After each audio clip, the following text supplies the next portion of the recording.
What is up, guys? Welcome on back to TK's Garage.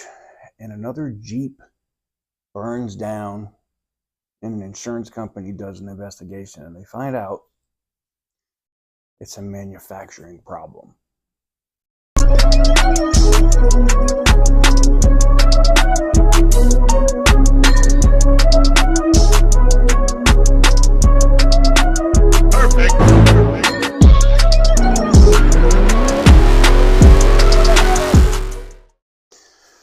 Welcome on back to TK's Garage. And in this video, we're going to talk about something that was a post. Shout out to Butter the Insider for putting me onto this. But I saw this post here, and you can read it in detail. And the consumer basically says, explaining to the person who was getting all the hate for posting their Grand Cherokee Wagoneer or Cherokee L, whatever it was, that burned to the ground, that we spoke about maybe a couple days ago now. But the comment goes, "Marie, I'm sorry to hear that your Jeep burned, but I'm happy that no one was hurt. My daughter's 2021 Grand Cherokee L caught on fire on April 3rd while I was driving it. Fire inspectors representing my daughter's insurance company identified a dashboard electrical component defect as the source of the fire. As the fire started on the inside of the vehicle, I suffered significant smoke inhalation because I wasn't able to immediately get the vehicle off of a busy roadway." Well, two things are going to happen. As the insurance companies are doing these inspections and they're finding these defects, these electrical defects, and clearly after it, we've posted video evidence here, so I don't want to hear it's not real. We've literally posted the video evidence here. You can see issues with the instrument cluster, issues with the harness that comes in through the firewall, rubbing and catching fire. That's been a documented instance. It comes down to how the vehicles are manufactured. One, yes, how they're put together, but it also comes down to where you're getting your parts, how you're programming the software into the vehicles, and the quality of the parts that you're putting into the vehicles. Now, they may get lucky on this one. I don't know if this consumer is going to sue Stellantis directly, sue Jeep to sue Stellantis directly. But as these stories continue to pop up and come out, it's not going to be good for Stellantis PR-wise. Nobody wants to go buy a Jeep. If are you going to be constantly thinking as you're going down the road, you're waiting for this thing to catch on fire? I know that's what people did with the Chevy Bolts, right? Once they started blowing up, people wanted to get out of those things. And now, because of all of these stories that are popping up, you're going to have issues with consumers that are going to see these stories and they may want to trade out of them, right?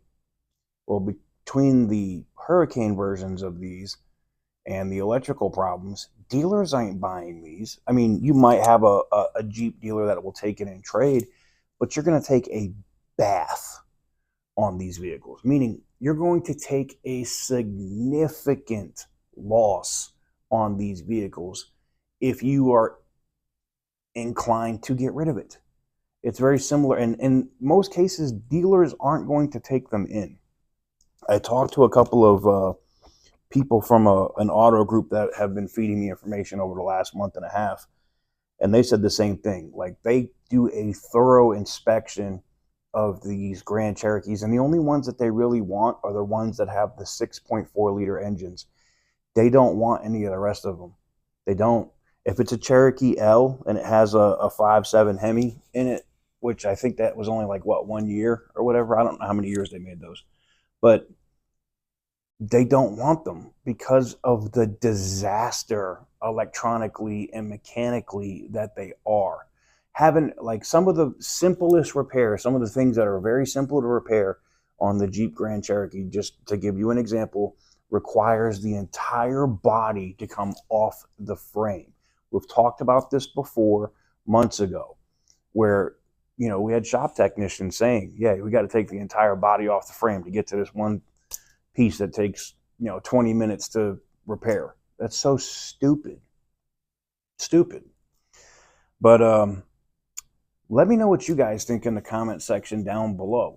This is just another instance. And if you've had an issue like this, and I see the comments, I see you guys posting, my Jeep's been in the shop for da-da-da, my clutch is slipping, it's under recall, but they're not fixing it.